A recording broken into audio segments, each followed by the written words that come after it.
Hello guys, welcome to Python life YouTube channel. So ఈ వీడియోలో వచ్చేసి 10 years తర్వాత సాఫ్ట్వేర్ జాబ్స్ సిచ్యువేషన్ అనేది ఎలా ఉంటుంది, సాఫ్ట్వేర్ జాబ్ పరిస్థితి ఎలా ఉంటుంది ఆఫ్టర్ 10 years. సో మనకి డే టు డే చాలా అడ్వాన్స్మెంట్స్ అయితే వస్తున్నాయి, ఏఐలో కానివచ్చు, ఆటోమేషన్, సో క్లౌడ్, డెవాప్స్, ఇలా చాలా కోర్సెస్, టెక్నాలజీస్ అయితే అడ్వాన్స్మెంట్స్ అయితే జరుగుతూనే ఉన్నాయి. సో ఆఫ్టర్ 10 years ఎలా ఉంటుంది, ఎటువంటి అడ్వాన్స్మెంట్స్ వస్తాయి, ఎటువంటి చేంజెస్ ఉంటాయి, అదంతా కూడా ఒకసారి డీటెయిల్ అయితే డిస్కషన్ చేద్దాం. సో ఫస్ట్ ఇంట్రడక్షన్ చూసుకుంటే, rapid growth of technology, rise of AI and automation. So technology అనేది ర్యాపిడ్ గ్రోత్ అవుతూనే ఉందన్నమాట. డైలీ లైఫ్లో మనం చూస్తూనే ఉన్నాం, చాలా అడ్వాన్స్మెంట్స్ అనేవి వస్తున్నాయి. ఏఐలో కానివచ్చు, ఆటోమేషన్లో కానివచ్చు. ఏమైందంటే సో డైలీ అవి రైజ్ అవుతూనే ఉన్నాయన్నమాట. సో లో స్కిల్ జాబ్స్ కానీ, రిపిటేటివ్ టాస్క్స్ అన్నీ కూడా ఏఐ ఆటోమేషన్తో రీప్లేస్ చేసేస్తున్నారనమాట. సో అటువంటి లో స్కిల్ రిపిటేటివ్ జాబ్స్ అన్నీ కూడా ఏమవుతున్నాయంటే డిజపియర్ అయ్యే ఛాన్సెస్ అయితే మనకు కనపడుతూనే ఉన్నాయి. So changing job market trends.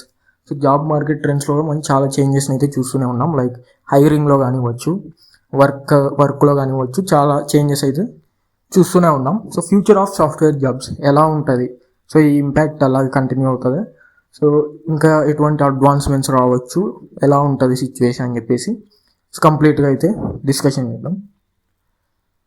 So first అయితే ఇంక్రీజ్డ్ యూజ్ ఆఫ్ ఏఐ అనమాట. సో ఫ్యూచర్లో ఏంటంటే ఇంకా ఇప్పుడే చాలా ఇంక్రీజ్ అయిపోయింది ఏఐ యూసేజ్ అనేది. సో ఫ్యూచర్లో ఇంకా ఎక్కువ డిపెండెన్సీ అనేది ఇంక్రీజ్ అయ్యే ఛాన్స్ ఉంటుంది. సో ఏఐ మీద ఇంకా ఎక్కువ డిపెండ్ అయ్యే ఛాన్స్ అనేది ఉంటుంది. సో కంప్లీట్గా AI will assist developers faster coding and automation. So AI అనేది ఇంకా కంప్లీట్గా సాఫ్ట్వేర్లో ఏమవుతుందంటే సో మొత్తం అన్నిటి మీద ఇంపాక్ట్ అయితే చూపించే అవకాశం ఉంటుంది. సో డెవలపర్స్ని కంప్లీట్గా అసిస్ట్ చేయొచ్చు. అదేవిధంగా కోడింగ్ అండ్ ఆటోమేషన్లో సో ఇంకా మనకి ఎక్కువ అడ్వాన్స్మెంట్స్ అయితే రావచ్చు. ఎక్కువ అడ్వాన్స్మెంట్స్తో ఏమవుతుందంటే ఇంకా ఫాస్టర్గా, ప్రొడక్టివ్గా వర్క్ అనేది జరుగుతుంది. సో నెక్స్ట్ వచ్చేసి reduced manual work, increased productivity అన్నమాట. సో మాన్యువల్ వర్క్స్ అన్నీ కూడా చాలా వరకు రెడ్యూస్ అయిపోయే ఛాన్స్ ఉంటుంది. సో ఎందుకంటే మాన్యువల్ వర్క్స్ అన్నీ, రిపిటేటివ్ టాస్క్స్ ఏవైతే ఉన్నాయో అవన్నీ కూడా ఆటోమేషన్తో రీప్లేస్ చేసే ఛాన్స్ ఉంటుంది. సో కంప్లీట్గా ఆటోమేషన్ అనేది ఎక్కువ డామినేట్ చూపించే ఛాన్స్ అయితే ఉంటుంది అనమాట. సో దానివల్ల ఏమవుతుందంటే ప్రొడక్టివిటీ, ఎఫిషియన్సీ కూడా ఇంక్రీజ్ అవుతాయి కాబట్టి సో ఇండస్ట్రియల్ ఓనర్స్ కూడా ఏం చేస్తారంటే సో ఎక్కువ వాటి మీద డిపెండ్ అవ్వడానికి ట్రై చేసే ఛాన్సెస్ అయితే ఉంటాయి. So next demand for skilled developers.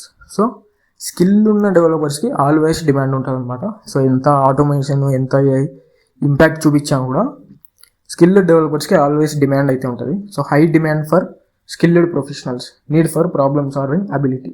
So high demand అనేది ఆల్వేస్ ఉంటుంది. స్కిల్డ్ డెవలపర్స్ ఎవరైతే ఉంటారో సో వాళ్ళకు ఆల్వేస్ హై డిమాండ్ అయితే ఉంటుంది. సో ప్రాబ్లమ్ సాల్వింగ్ అబిలిటీ ఖచ్చితంగా ఉండాలి.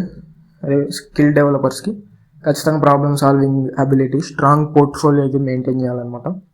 Strong fundamentals required, continuous learning is important. So strong fundamentals అనేది మెయింటైన్ చేయాలి. అండ్ లాస్ట్ పాయింట్ ఏదైతే ఉందో కంటిన్యూస్ లెర్నింగ్ అనేది, సో అది మోస్ట్ ఇంపార్టెంట్ అనమాట. సో కొత్త టెక్నాలజీస్ ఏవైతే వస్తాయో, కొత్త అడ్వాన్స్మెంట్స్ ఏవైతే వస్తాయో వాటిని కంటిన్యూస్గా లెర్న్ చేస్తూ కంటిన్యూస్గా అడాప్ట్ చేసుకోవడానికి అయితే ట్రై చేయాలి. సో అలా అయితే మనం ఇంత ఇంపాక్ట్ చూపించాం కూడా ఏఐ సర్వైవ్ అయ్యే ఛాన్సెస్ అయితే ఉంటాయి. సో కంటిన్యూస్ లెర్నింగ్, కొత్త టెక్నాలజీ అడాప్షన్ అనేది చాలా ఇంపార్టెంట్. నెక్స్ట్ వచ్చేసి change in job roles. Job roles కూడా చాలా చేంజెస్ అయితే చూడొచ్చు.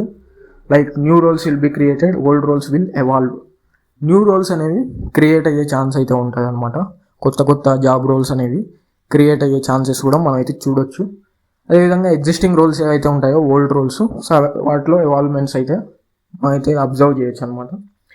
Next multi skill professional will be preferred, hybrid roles will increase. So అంత ఏఐ ఆటోమేషన్ అడ్వాన్స్ అయిన తర్వాత ఏం జరుగుతుందంటే సో కంప్లీట్గా మల్టీ స్కిల్ ప్రొఫెషనల్కి ఎక్కువ ప్రిఫరెన్స్ ఇవ్వడానికి ట్రై చేస్తారనమాట. మొత్తం ఇండస్ట్రీస్ అన్నీ కూడా మల్టీ స్కిల్ ప్రొఫెషనల్స్కి, స్కిల్డ్ డెవలపర్స్కి ఎక్కువ ప్రిఫరెన్స్ ఇవ్వడానికి అయితే ట్రై చేస్తారు. అదేవిధంగా హైబ్రిడ్ రోల్స్ కూడా చాలా వరకు ఇంక్రీజ్ అయ్యే ఛాన్స్ అయితే ఉంటుంది. So rise of new technologies. So new technologies కూడా రైజ్ అయ్యే ఛాన్స్ అయితే ఉంటుంది చాలా వరకు. సో ఆర్టిఫిషియల్ ఇంటెలిజెన్స్ అనేది ఆల్రెడీ చాలా రైజ్ అయిపోయింది, చాలా ఇంపాక్ట్ కూడా చూపిస్తూనే ఉంది. సో ఇంకా అడ్వాన్స్మెంట్స్ రావచ్చు, ఇంకా ఎక్కువ డామినేషన్ అయితే చూపించవచ్చు ఫ్యూచర్లో. అదేవిధంగా cloud computing, cyber security, block chain. So ఈ 4 టెక్నాలజీస్ అదేవిధంగా ఇంకా చాలా టెక్నాలజీస్లో మనం అయితే ఎక్కువ ఇంపాక్ట్ అదేవిధంగా ఎక్కువ అడ్వాన్స్మెంట్స్ అయితే చూడొచ్చు అనమాట ఫ్యూచర్లో. సో అదేవిధంగా నెక్స్ట్ మనకి రిమోట్ వర్క్ ఆపర్చునిటీస్ అయితే ఉంటాయన్నమాట. So increase in remote jobs. So remote జాబ్స్లో కూడా మనకి ఇంక్రీజ్ అయ్యే ఛాన్స్ అయితే చూడొచ్చు ఆఫ్టర్ 10 years. ఆ టైం కల్లా ఏమవుతుందంటే సో ఈ ఇంపాక్ట్ వల్ల ఏఐ అడ్వాన్స్మెంట్స్ అదేవిధంగా ఇంకా అడ్వాన్స్డ్ టెక్నాలజీస్ వల్ల ఏమవుతుందంటే రిమోట్ జాబ్స్ అన్నీ కూడా ఇంక్రీజ్ అయ్యే ఛాన్స్ ఉంటుంది. అదేవిధంగా గ్లోబల్ జాబ్ ఆపర్చునిటీస్. సో గ్లోబల్గా ఎక్కువ జాబ్ ఆపర్చునిటీస్ దొరికే ఛాన్స్ అయితే ఉంటుంది. అదేవిధంగా ఫ్లెక్సిబుల్ వర్క్ ఎన్విరాన్మెంట్స్ కూడా ఉంటాయన్నమాట. సో ఎందుకంటే ఏఐ కానీ వచ్చి ఆటోమేషన్ వల్ల ఏమవుతుందంటే సో ఫ్లెక్సిబుల్గా మనం వర్క్ చేసుకోవడానికి ఎక్కువ అవైలబిలిటీ అయితే దొరకచ్చు అనమాట. అదేవిధంగా ఫ్రీలాన్సింగ్ కూడా మంచి గ్రోత్ అయితే చూడొచ్చు ఆఫ్టర్ 10 years. ఆ టైంకి ఫ్రీలాన్సింగ్లో కూడా మనకు మంచి గ్రోత్ అయితే చూడొచ్చు అనమాట. సో ఈ విధంగా ఏమవుతుందంటే మనకి ఇంక్రీజ్డ్ యూజ్ ఆఫ్ ఏఐ అయిపోతుంది. కంప్లీట్గా ఏఐ మీద యూసేజ్ అనేది చాలా వరకు ఇంక్రీజ్ అయిపోతుంది. మాన్యువల్ వర్క్స్ అవన్నీ కూడా రెడ్యూస్ అయిపోతాయి. నెక్స్ట్ పాయింట్ వచ్చేసి స్కిల్డ్ డెవలపర్స్కి ఆల్వేస్ డిమాండ్ ఉంటుంది. సో స్కిల్డ్ డెవలపర్స్ లాగా ఎలా అవ్వాలి అంటే కంటిన్యూస్ లెర్నింగ్ చేయాలి. కొత్త టెక్నాలజీస్ ఏ వస్తున్నాయో వాటి మీద అవగాహన పెంచుకుంటూ వాటిని అడాప్ట్ చేసుకోవడానికి అయితే ట్రై చేయాలి. సో అలా కొత్త టెక్నాలజీస్ అన్నీ కూడా నేర్చుకుంటూ అడాప్ట్ చేసుకుంటూ ఉంటే సో ఈజీగా ఎంత ఇంపాక్ట్ ఉన్నదో సర్వైవ్ అయ్యే ఛాన్సెస్ అయితే ఎక్కువ ఉంటాయి. అదేవిధంగా నెక్స్ట్ పాయింట్ వచ్చి జాబ్ రోల్స్లో కూడా చాలా చేంజెస్ అయితే చూడొచ్చు అనమాట. సో కొత్త రోల్స్ క్రియేట్ అవ్వడము, ఎగ్జిస్టింగ్ రోల్స్లో ఎవాల్వ్మెంట్స్ రావడము అవన్నీ కూడా చూడొచ్చు. సో మల్టీ స్కిల్ ప్రొఫెషనల్స్ కూడా ఎక్కువ ప్రిఫరెన్స్ ఇచ్చే ఛాన్సెస్ అయితే ఉంటాయి. సో నెక్స్ట్ న్యూ టెక్నాలజీస్ కూడా రైజ్ అయ్యే ఛాన్సెస్ అయితే ఉంటుంది. So remote work opportunities, freelancing అవన్నీ కూడా వాటిలో కూడా చాలా వరకు గ్రోత్ అయితే చూడొచ్చు. Thank you. సో ఇక్కడ పైథాన్ లైఫ్ వెబ్సైట్ అందరికి తెలిసే ఉంటుంది కదా. సో మీరు ఏదైనా బ్రౌజర్కి వెళ్ళిపోయి pythonlife.in అని చెప్పేసి సెర్చ్ చేయండి.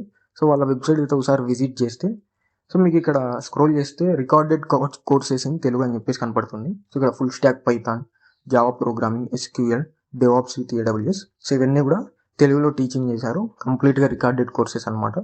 సో ఇక్కడ డీటెయిల్స్ కూడా చూసుకోవచ్చు మీకు. సో ఇక్కడ full stack Python programming open చేస్తే ఇక్కడ కంప్లీట్గా టీచింగ్ లాంగ్వేజ్ వచ్చేసి తెలుగు ఉంటుంది. టెలిగ్రామ్ మోడ్ ఆఫ్ కంటెంట్ ఉంటుంది. కంటెంట్ వచ్చేసి 250+ hours ఉంటుంది. అదేవిధంగా ఒకసారి పర్చేస్ చేస్తే మనకి లైఫ్ టైం యాక్సెస్ అయితే ఇస్తారు. సో ఫీజు కూడా 1,999, కొంచెం రీజనబుల్గానే ఉంది. సో కోర్స్ సిలబస్ కూడా చూసుకోవచ్చు. కంప్లీట్గా బేసిక్స్ నుంచి కూడా ఇంకా అడ్వాన్స్ వరకు అయితే తీసుకెళ్తారు. ప్రాజెక్ట్స్ చూసుకోవచ్చు. ఇక టూల్స్ డీటెయిల్స్ అన్ని కూడా ప్రొవైడ్ చేశారు. సో ఒకసారి ఎవరైనా ఇంట్రెస్టెడ్ ఉన్న వాళ్ళు pythonlife.in వెబ్సైట్ విజిట్ చేసి సో ఒకసారి అయితే చెక్ చేసి మీకు ఇంట్రెస్ట్ అయితే ఖచ్చితంగా పర్చేస్ చేసుకోవడానికి అయితే ట్రై చేయండి.